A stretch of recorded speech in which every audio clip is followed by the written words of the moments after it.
ఈరోజు దేవుని వాగ్దానం నిర్గమకాండము 23:25. మీరు మీ దేవుడైన యెహోవాను ఆరాధించినెడల ఆయన మీ ఆహారమును నీళ్లను ఆశీర్వదిస్తాడు. మీలో రోగమును తీసివేస్తాను.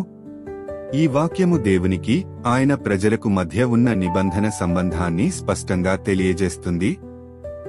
దీని ప్రకారం ప్రజలు హృదయపూర్వకంగా తమ దేవుడైన యెహోవాను మాత్రమే సేవించాలి. అలా చేసినప్పుడు వారి ప్రాథమిక అవసరాలైన ఆహారాన్ని, నీళ్లను ఆయన ఆశీర్వదించి సమృద్ధిగా దయచేస్తానని వాగ్దానం చేస్తున్నాడు. అంతేకాకుండా వారి మధ్య నుండి ఎలాంటి రోగాలను, అనారోగ్యాలను తొలగించి దైవిక ఆరోగ్యాన్ని ప్రసాదిస్తానని ఆయన భరోసా ఇస్తున్నాడు.